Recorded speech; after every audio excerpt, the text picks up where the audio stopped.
ہوتی ہے بڑی نامانوس سی باتیں ہو رہی ہیں، اور اللہ کرے کہ میں پہنچا سکوں اپنے دوستوں کو۔ امیر کا فرمان ہے، یاد رکھیے کہ مولانا نے متوجہ کیا، الحذر الحذر الحذر، علی بول رہے ہیں الحذر الحذر، آگاہ ہو جاؤ آگاہ ہو جاؤ۔ فواللہ قد ستر، ٹھیک ہے تم نے بہت گناہ کیے ہیں، لیکن جب کچھ نتیجہ نہیں آیا تو تم سمجھے کہ تمہیں کانہ قد غفر، تمہیں معاف کر دیا گیا۔ ایسا نہیں ہے کہ تمہیں معاف کر دیا گیا ہو، تم نے توبہ کی تو وہ معاف کرے گا۔ وہ ہے ستار العیوب، اس نے پردوں عیب پہ پردہ ڈالا ہوا۔ الحذر، علی بول رہے ہیں الحذر، آگاہ ہو جاؤ آگاہ ہو۔ ایسا نہیں ہے، دیکھیں ظلم گناہ جو ہے کوئی کرے گا، کچھ گناہ وہ ہیں جیسے اللہ نے قرآن کریم میں ارشاد فرمایا کہ یا صاحب زمان، سورہ نور، سورہ نور کا فرماتا ہے کہ سنو، مفہوم پیش کر رہا ہوں آیت کا، قریب ہو کے محسوس کیجیے گا کہ ان لوگوں کے لیے دنیا و آخرت میں شدید عذاب ہے جو کسی مومن پہ فحاشی کی تہمت لگاتے ہیں، دنیا میں بھی اور آخرت میں۔ اللہ اکبر، یعنی امام علیہ السلام دیکھیں گناہوں کی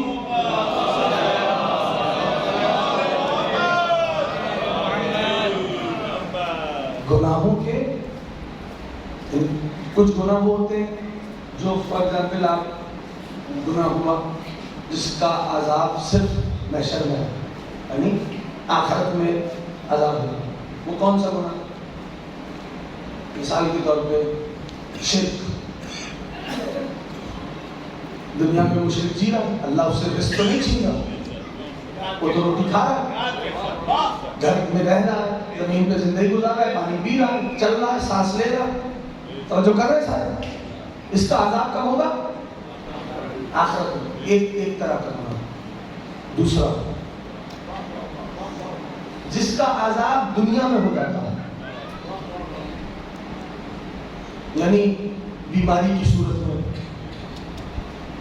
مشکلات کی صورت میں، اور کچھ گناہ وہ ہیں کہ جن کا عذاب دنیا و آخرت دونوں میں ہوتا ہے، جیسے کسی پہ عیب لگانا، کسی کی عیب جوئی کرنا، ارے تھوڑا سا میرا ساتھ دو ان باتوں میں بولو، کسی پہ تہمت کرنا، یعنی امالی میں میرے اور آپ کے ساتویں امام حضرت باقر الحوائج جناب موسیٰ بن جعفر علیہ السلام،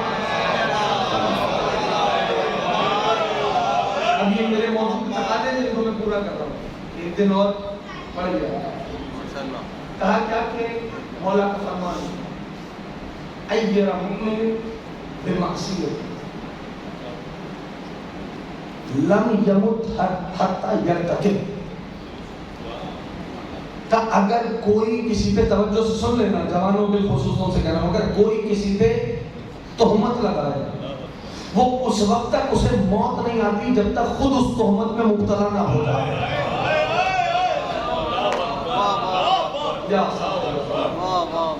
ساتویں امام کا فرمان ہے، اور کر رہے ہیں، یعنی کہ کوئی شخص آیا مولا کے گھر میں، کہنے گا امیر مومنین کی خدمت میں، کہنے گا مولا یہ بتائیے اگر کسی کی، اب یہ عیب بھی ہے معاشرے میں، تو مولا اگر کسی کی زبان بے قابو ہو جائے تو اس کے لئے یہ زبان اگر بے قابو ہو جائے کتنے گھر اجاڑ دیتی ہے، جنگیں کرا دیتی ہے، کہ غور کریں۔ میں نے فرمایا مولا پھر کیا ماجرا ہے اس کا اگر زبان بے قابو ہو جائے عذاب کا؟ سب سے پہلے یہ کہ جو ایبجوئی کرتا ہے جس کی زبان بے قابو ہو جائے اس سے پروردگار نماز شب کی توفیق سن کر لیتا ہے۔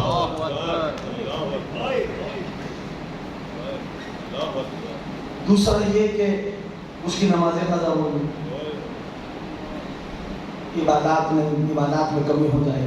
صاحب یہ کیا منظر، یہ کیا ہے؟ نماز نہ پڑھنا یا روزے نہ رکھنا، صاحب میں نماز نہیں پڑھتا، ابھی یہ کیا عذاب نہیں ہے؟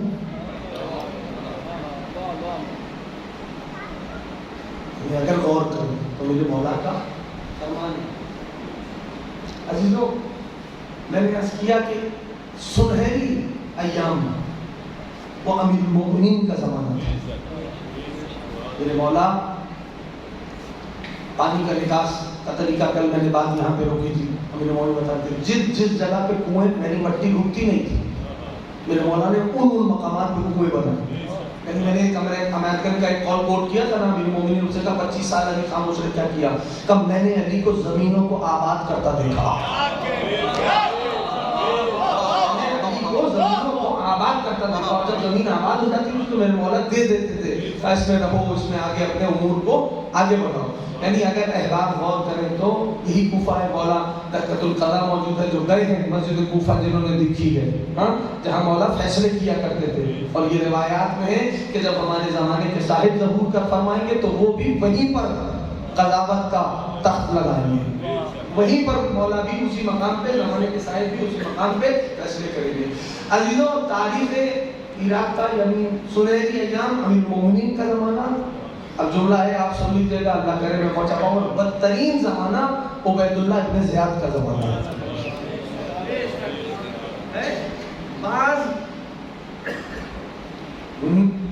یا صاحب زمان، بعض نام ہی ایسے ہوتے ہیں جو پس منظر خود بتا دیتے ہیں.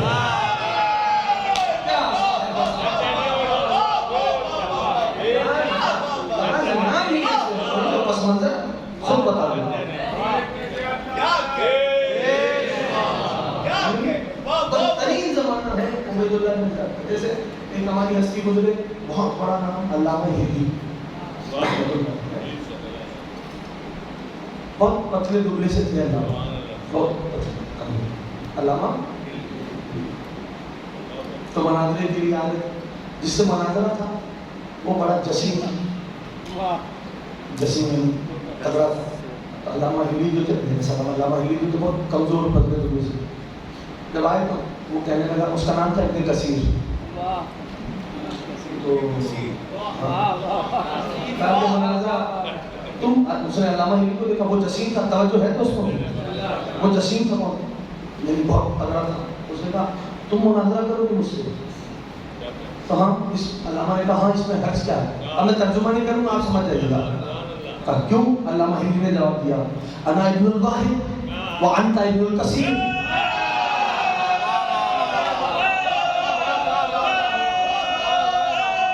یا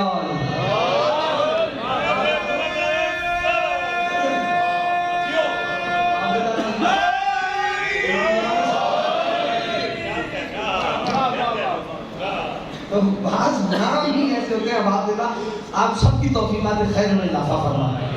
جس محبت سے آپ حضرات سن رہے ہیں، مولا حسین اس فرش کے بچھانے والوں کو سلامت رکھیں. اور یہ بھی میں ایک جملہ کہہ دوں، میں ذمہ داری سے کہہ رہا ہوں کہ کوئی اس وقت تک کریم کربلا کا خدمت گزار نہیں بنتا. اب جو اس کو جیسے سمجھے، ذمہ دار میں ہوں، میں بات بیان کر رہا ہوں. کوئی اس وقت تک کریم کربلا کا خدمت گزار نہیں بنتا جب تک حسین خود اس کے نامے پہ دستخط نہیں کرتے.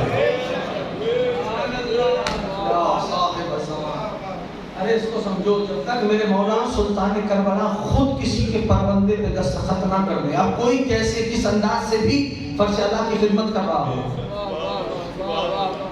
ارے اور کیا چاہیے کہ عبداللہ نے تمہیں خادم حسین بنا دیا.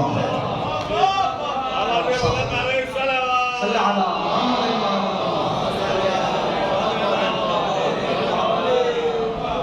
نام حسین کی خوشنودی کے لیے بلند تر صلوات. اللہم صلی علی محمد اور کیا چاہیے دوستو. تو بدترین زمانہ ہے عبید اللہ ابن زیاد. میں واپس آؤں گا اسی جملے پہ کہ اب عبداللہ دستخط کرتے ہیں، لیکن یہ جملہ بہرحال سن بدترین. اور اس سے اندازہ کر لیں بڑے بڑے گناہ، یعنی یہ وہ ہے کہ جس کے یعنی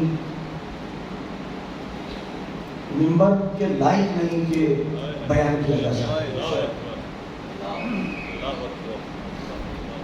کہ جس کے ماں اور باپ دونوں کا نام لے کے آل محمد نے لعنت کی وہ اپنا زیادہ وہ اپنا مر جانا تھا ذہن میں آ گیا سب کے حوالہ اس لیے دے دیا کہ کوئی بات نہ ہو. یعنی اب آپ سوچیے کہ جس وہ حد سے تجاوز کر جاتا ہے گناہوں میں ظلم میں جس کے نسب میں خرابی ہوتی ہے.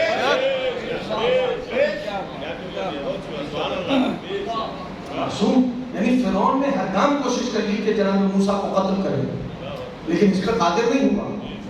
اسی کے گھر میں اسی کے محل میں حضرت موسیٰ پروان چڑھ رہے تھے. غور کریں جو کہنا چاہ رہا ہوں. کسی نے مولا سے پوچھا کہ مولا یہ علت کیا رہی؟ کہا اس لیے کہ فرعون کا نسب ٹھیک تھا.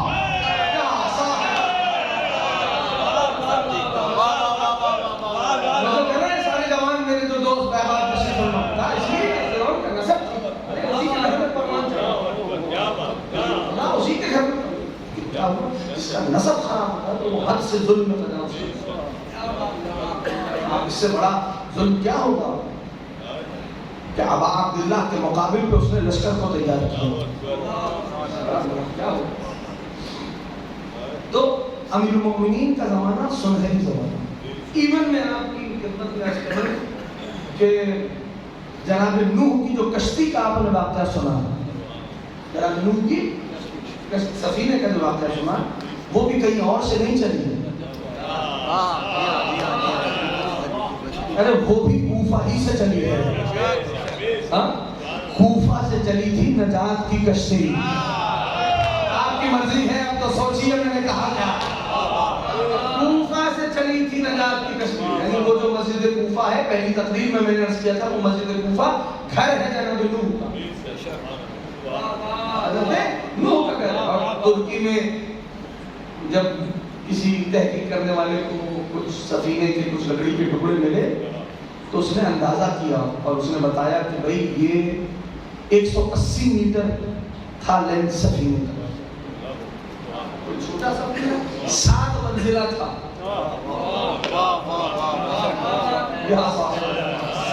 7 منزلہ تھا سفینہ. یعنی اس لیے کہ نبی اللہ نے اعلان کیا جانوروں کو بولا کہ بھئی سنو اللہ نے مجھے بولا ہے کہ جانوروں میں سے ہر ایک کا ایک ایک جوڑا جائے گا. اب تم خود فیصلہ کر لو اور فلاں تاریخ کو یہ سفینہ چلے گا. ایک بار کہنے پہ وہ جانور آ گئے. درود بھیجے بھائی محمد آل محمد.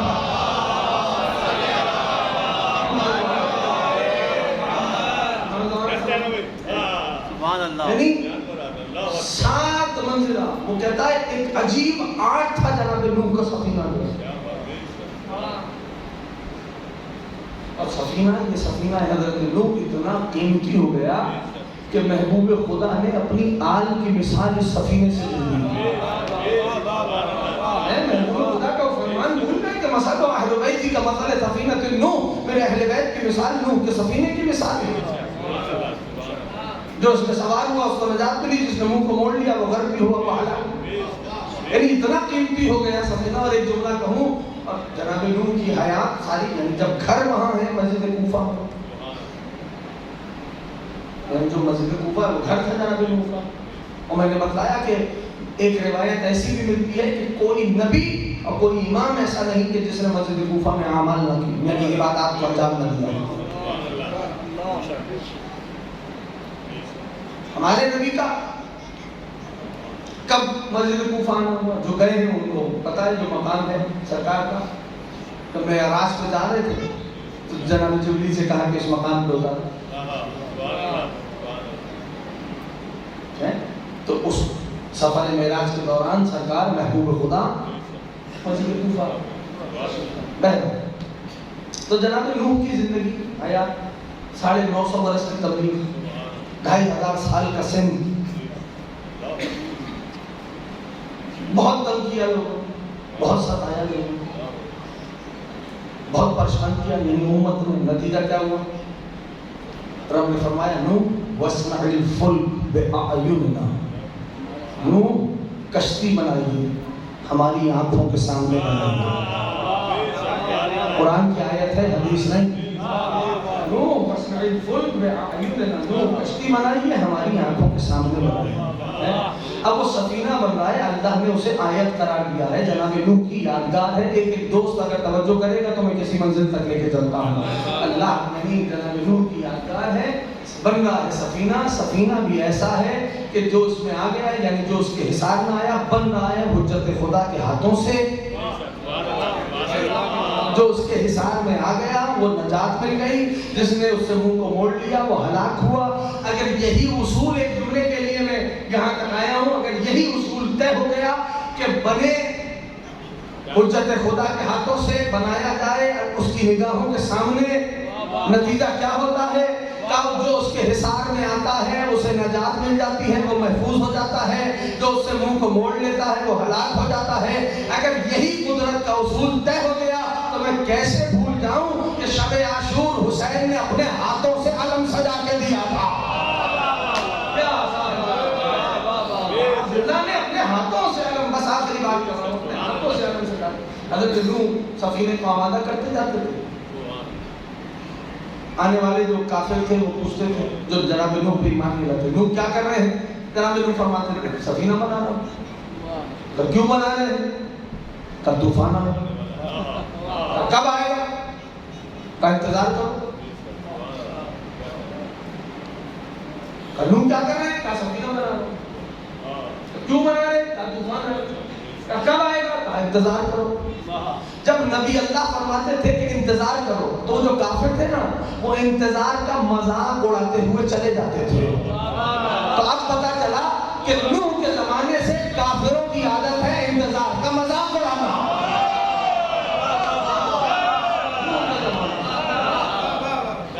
اگر غور کریں تو بہت کچھ. ہم عراق میں حکمرانی کرنے والوں کی اگر فہرست پڑھو تو کتابوں کی کتابیں بھر جائیں. کتابوں کی کتابیں بھر جائیں. اتنے نام ہیں جنہوں نے عراق میں حکمرانی کی. ہاں، مگر اگر ہم عراق میں دلوں پہ حکمرانی کرنے والوں کی فہرست بنائیں تو بس دو کے نام آتے ہیں. ایک علی کا نام، دوسرا حسین کا نام.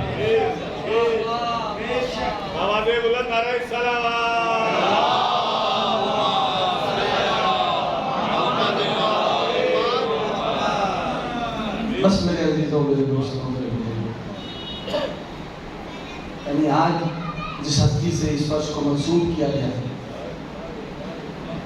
لیکن ایک جملہ تو سنیں کہ میرے اس امام یعنی 8ویں امام کی کئی القاب میں مولا کے، جیسے امام حسن کے بارے میں نے عرض کیا تھا کہ میرے مولا کے القاب میں ایک لقب ہے کریم اہل بیت. تو یہ پورا گھرانہ کریم ہے، لیکن لقب مخصوص ہو گیا مولا مصطفیٰ کے ساتھ. سیکنڈ، امام ضامن، امام رؤوف، لقب کیا ہے جانتے ہو؟ عالم آل محمد. اللہم صل علی محمد. عالم آل محمد، ٹھیک ہے نا؟ یعنی اگر ہم دقت کریں اور غور کریں تو احساس ہوگا. کیوں؟ میرے اس 8ویں امام کا جو زمانہ ہے، توجہ ہے سارے دوستوں کی، جو میرے 8ویں امام کا دور ہے، سب سے زیادہ مناظرے اس زمانے میں ہوئے ہیں. سب سے زیادہ مناظرے میرے امام ہشتم کے زمانے میں ہوئے اور مولا نے کیے، مولا سے کیے گئے مناظرے. نتیجہ بتاؤں، انہی میرے امام ضامن کے کیے ہوئے مناظروں کا نتیجہ تھا. جو 8ویں امام تک مانتا ہوا آ گیا تو اسے 12ویں تک ماننا پڑا. جو پہنچ گیا ہے اسے امام رضا سلامت رکھا.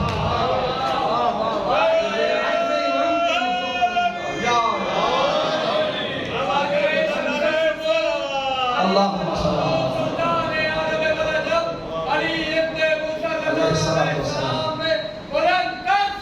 اللہم صل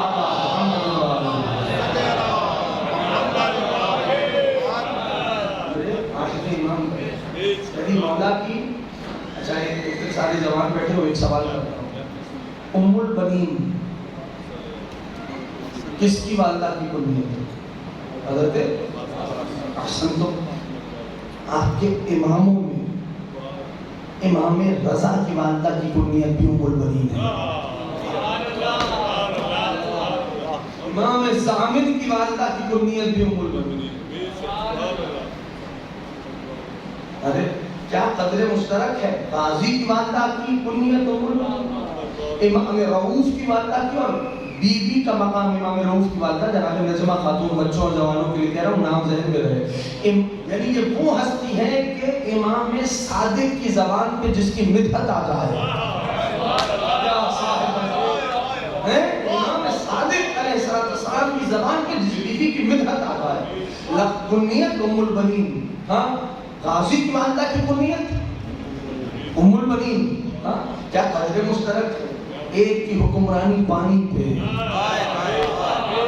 میرے 8ویں امام کی حکمرانی خشکی پہ، یعنی اگر تو نہیں پہنچا پایا، اگر میرے مولا مرد تشریف لائے نا تو لوگ آنے لگے میرے مولا کے پاس، ہاں لوگ آنے لگے، جسے آپ لوگ توس کہتے ہیں، لوگ آنے لگے مولا کے پاس ہدیہ لے کے، بڑے بڑے تاجر تھے، بڑے بڑے تجارت کرنے والے، بڑے بڑے لوگ ہدیہ لے کے، تحائف لے کے، مولا نے کہا بھائی سب قبول کرتا ہوں، توجہ رکھنا، سب قبول کرتا ہوں، لیکن یہ بتاؤ اگر تم میں سے کسی کا ارادہ ہے کہ اپنی زمینیں بیچے تو میں علی بن موسیٰ الرضا تم سے وہ زمین خریدوں گا۔ اب اگر تو میں قریب ہو کے پہنچا پا رہا ہوں اپنے دوستوں تک، ہاں میں علی بن موسیٰ الرضا تم سے وہ زمینیں خریدوں گا۔ لکھنے والوں نے لکھا کہ 3 روز میں پورا توس کا صوبہ میرے مولا نے خرید لیا، اور اپنے ہاتھوں سے میرے مولا نے ایک ایک زمیندار کو قیمت ادا کی، ہاں اور جب کر چکے، توجہ ہے دوستوں بھی تو میں عرض کروں، اور جب کر چکے تو میرے مولا نے فرمایا سنو اس مقام پہ میری قبر بنے گی، مقام فضائل پہ سننا، اور جب میرا زائر آئے، مجھے نہیں پتا اس سے پہلے یہ رخ آپ نے سنا کہ نہیں سنا، اور فرماتے جب میرا زائر آئے تو 3 روز تک اسے تم مہمان رکھنا۔ ارے یہ شرف تو بس 2 ہی زمینوں کو حاصل ہے، یا کربلا کو یا مشہد کو، یہ شرف 2 ہی زمینوں کو حاصل ہے، کربلا مشہد۔ عزیزوں 3 برس 203 میں میرے مولا کی شہادت، 3 برس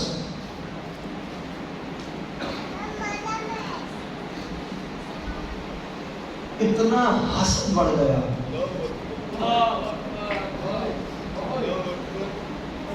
معمول کا کہ جب کوئی تدبیر کارگر نہیں ہوئی نا تو بس وہی زہر دیا گیا۔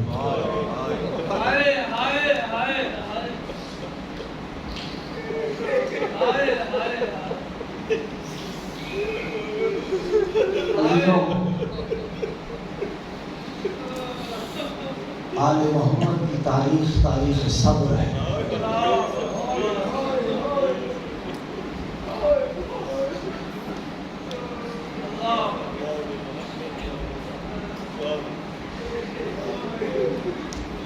ودا کیا میرے مولا نے،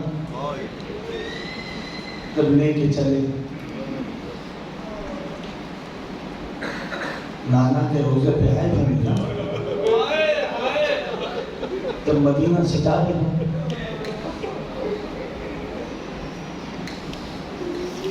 میرے امام کی ہجرت تھی، کس کی؟ جسے یعنی یہ ایک جملہ رونے کے لیے کافی ہے کہ آپ مصلی پہ نماز کے بعد جب مشہد کا رخ کر کے امام زامن کو سلام کر کے کہتے ہیں السلام علیک یا غریب اللہ،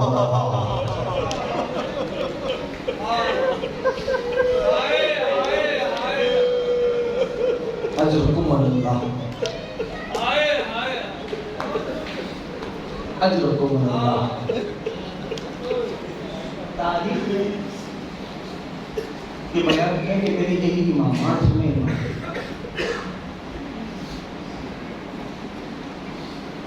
ایک شخص نام ابن شبیب مولا کے پاس، میرے مولا نے فرمایا یبن شبیب، اے شبیب کے بیٹے، جب تمہارا کوئی سفر میں مر جائے نا،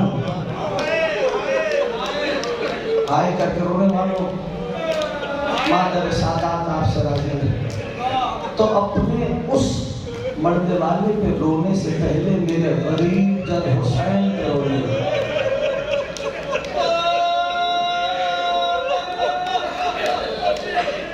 اجرکم اللہ۔ امام زامن آپ سب کو اپنے روزے کا دیدار نصیب ہو۔ عزیزانو، تاریخ نے اس بات کو بیان کیا، وہ ہجرت میرے مولا کی، میرا جی کہتا نانا کے روزے پہ آئے اور کہا ہوگا میرے امام زامن نے، امام رؤوف کہ ہمارے در اب ہم جا رہے ہیں۔ ہاں لیکن مولا آپ کا سفر تنہا تھا۔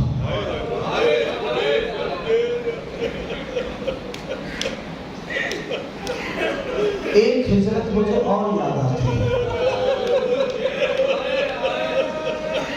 اور اس ہجرت کرنے والے کا اسم گرامی ہے حسین۔ ہائے کر کے رونے والوں، اب عبداللہ آپ سے راضی رہے۔ ان کی ہجرت کی کیفیت کیا تھی کہ پہلے نانا کے روزے پہ آئے، نانا کی قبر پر غریب زادہ نے نقصان و بوٹ کے فرمایا نانا امت نے بہت ستایا، نانا حسین کو اپنے پاس بلا لو، خدا آپ کی آوازوں پر رحمت نازل فرمائے۔ عزیزانو، غریب زادہ کی آنکھ لگی، عالم خواب میں نانا کو دیکھا، کہے میرے لال حسین مشیت یہ چاہتی ہے کہ آپ کو شہید دیکھیں۔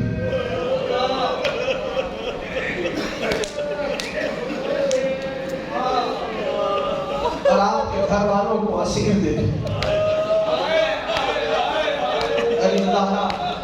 نانا کی قبر سے اٹھے، نانا کو ودا کیا، نانا جو محسوس کرتا ہے نانا حسین جا رہا۔ راوی کہتا ہے غریب زہرا چلے قبر پہ آئے اور آنے کے بعد کہا بھیا بھائی کا سلام قبول کرے، بھیا حسن اب حسین لوٹ کے نہ آئے۔ عزیزوں، میں چاہتا ہوں کچھ لمحے لینے، کچھ فکریں عرض کرنے۔ جانتے جب امام حسن کو غص زہر مل چکا، کل تاریخ گزری میرے مولا کی شہادت کی، جب غص افاقہ ہوا مولا کو تو ابا عبداللہ گریہ کر رہے تھے، غریب زہرا رو رہے تھے، امام حسن نے بھی گریہ کیا اور کہتے جاتے تھے بھیا حسین اس طرح نہ رو۔ خدا جانے مولا مصطفیٰ کی نگاہوں میں کون سا منظر آ رہا ہوگا۔ آئے کر کے رونے والوں، ابھی میں کچھ پڑھوں گا جب تک میں کہوں گا نہیں زیارت پر عمل نہیں ہے۔ اللہ تعلیم کہتی کہ دونوں شہدادوں نے، دونوں بھائیوں نے حدیث معراج کا ذکر کیا۔ امام حسن نے امام حسین سے کہا کہ بھائیہ نانا جب معراج پہ گئے تھے تو نانا کو دو محل دکھائی گئے تھے، جس کو سمجھ میں آتا ایک محل زمرد سے بنا ہوا تھا، ایک محل سرخ یاقوت سے بنا ہوا تھا۔ تو میرے نانا نے سوال کیا یہ کس کے ہے؟ کہا ایک حسن کا ہے، جس کو سمجھ میں آئے گا یہ امام حسن فرما رہے، دوسرا حسین کا ہے۔ نانا نے پوچھا یہ رنگوں میں فرق کیوں ہے؟ کہا ایک کو زہر سے شہید کیا جائے گا، ہائے کر کے رونے والوں، ایک کو کربلا میں 3 دن کا پیاسا ذبح کیا جائے گا۔ اور یہ کہہ کے دونوں بھائی کہنے لگے اور رونے لگے۔ ہاں تو مجھے غریب زہرا کی وہ ہجرت یاد آ رہی، ادھر امام رضا چل رہے ہیں، نانا کی قبر سے، جد کی قبر سے ادھر غریب زہرا۔ راوی کہتا ہے آئے بھائی کی قبر پہ، کہا بھیا سلام قبول کریں، حسین لوٹ کے نہ آئے۔ عزیزو، راوی کہتا ہے غریب زہرا ایک قبر کے قریب ایسے پہنچے جیسے چھوٹا بچہ ماں کی گود دیکھ کے لپکتا اور قبر کے قریب آ کے غریب زہرا نے فرمایا اماں بیٹے کا سلام قبول کر، اماں حسین لوٹ کے نہ آئے گا۔ ابھی کہتے ہیں قبر بیوی سے آواز آئی وعلیک السلام یا غریب الام، اے ماں کے پردیسی بیٹے تجھ پہ بھی ماں کا سلام۔ ہائے کر کے رونے والوں امام رضا اپنی زبانی کا شرط کا سکھا راوی کہتا گھر والے گریہ کر رہے تھے، مولا نے سب کو امام زامن نے سب کو تسلی کہ دیکھو ابھی میری شہادت کچھ عرصے کے بعد میری شہادت خدا جانے کیسے بہنوں سے رخصت ہوئی اور جو کربلا محسوس کرتا ہے، جو اس گھرانے کے مسائل محسوس کرتا ہے، خدا جانے امام زامن نے امام رضا نے بہنوں سے رخصت کیسے لی ہوگی۔ عزیزانو ایک رخصت امام رضا کی رخصت بہنوں سے کیسے تسلی دی ہوگی، ایک کربلا میں غریب زہرا کی رخصت، اما فضا وہ کرتا لے کے آ جائیں لیکن میری بہنوں سے پوشیدہ رکھ کے لائیے۔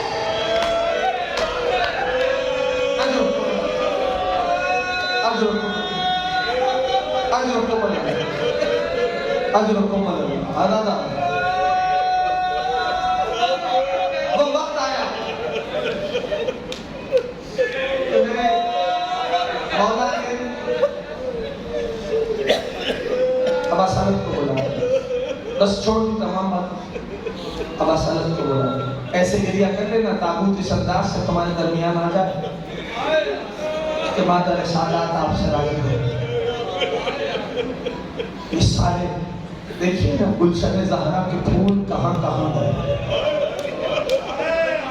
کوئی کربلا ہو، کوئی مدینہ ہو، امام مشہد میں عزیزانو تاریخ یہ بیان کرتی ہے زہر مولا فرمانے اپنے ساتھی ابا سلط ان کو بلایا کہ ابا سلط سنو ابھی حاکم کا قاصد آئے گا، قاصد آئے گا، خدا الباب کہے گا حاکم نے بلایا ابا سلط میں جاؤں تو مجھے انگور کے ذریعے زہر دے گا۔ یعنی زہروں کو پرایا جاگیر کو زہر میں ڈال کے انگوروں سے گزارتا ہے، میں انکار کروں گا وہ اصرار کرے گا پھر میں اسے کھا لوں گا۔ اب اصلا جب میں واپس آؤں نا اللہ کرے آپ حوصلے سے سنے کوشش کرتا ہوں میں وہی اللہ سے مجھے نہ پڑھنے پڑے، اب اصلا جب میں واپس آؤں نا تو اب اصلا مجھ سے کوئی سوال نہ کیجیے گا، جو کربلا محسوس کرتا ہے، جو گھرانے کے مسائل محسوس کرتا ہے، اب اصلا رونے لگے کہتے ہیں مولا کیوں؟ تو اب اصلا میرا جگر کٹ رہا ہوگا۔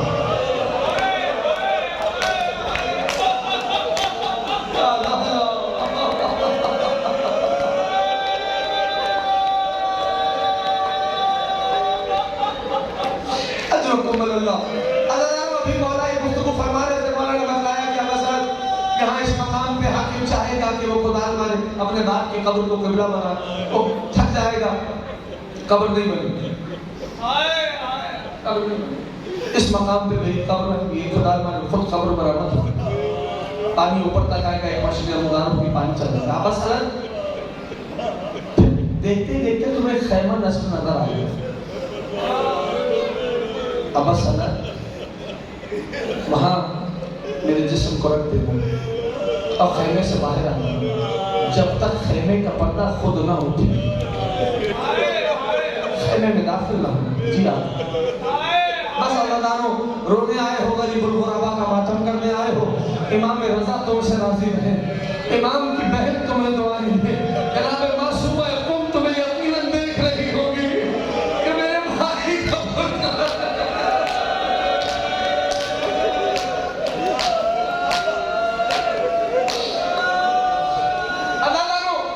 تاریخ میں لکھا ہے کہ مولا اب اصلت کو بیان کر رہے ہیں، خدا ذات الباب ہوا، اب اصلت کہتا میرا جسم کانپنے لگا، قاصد آیا کہا حاکم نے بلایا میرے مولا چلے، عدالت پہنچے، اب اصلت کہتا ہے میں ساتھ ساتھ تھا، کہا اس نے مولا سے کہا کہ انگور کھا تناول فرمایا مولانا کہا نے مجھے حاجت ہے، اس نے اصرار کیا، مولانا نے 2 دانہ تناول کیا۔ ارے ان 2 دانوں کا اثر دیکھ رہے ہو،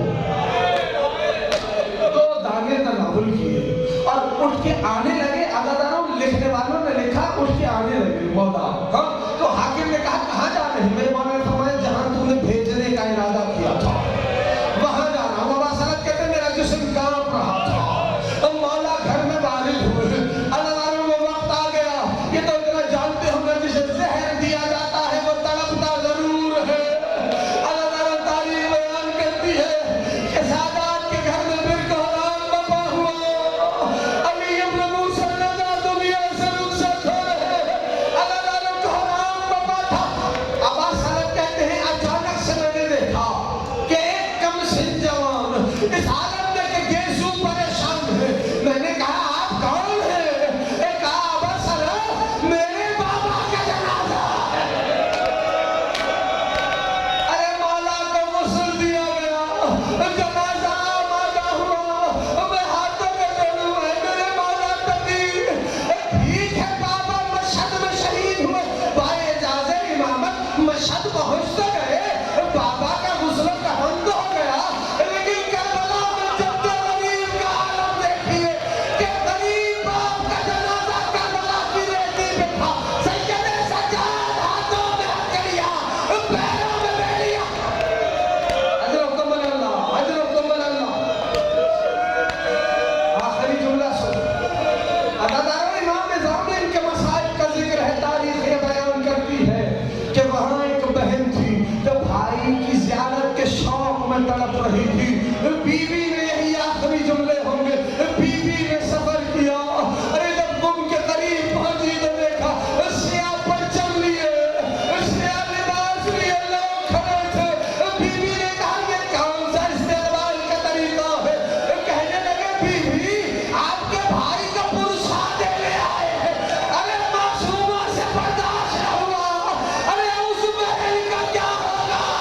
70 قدم پہ کھڑی دیکھ رہی تھی، ظالم خنجر چلاتا تھا، بیوی آواز دیتی تھی بسرے صاحب اماں نے جکیہ پیس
ظلم کیسا یہ معمول تو نے کیا، زہر زہرا کے نور نظر کو دیا، ظالم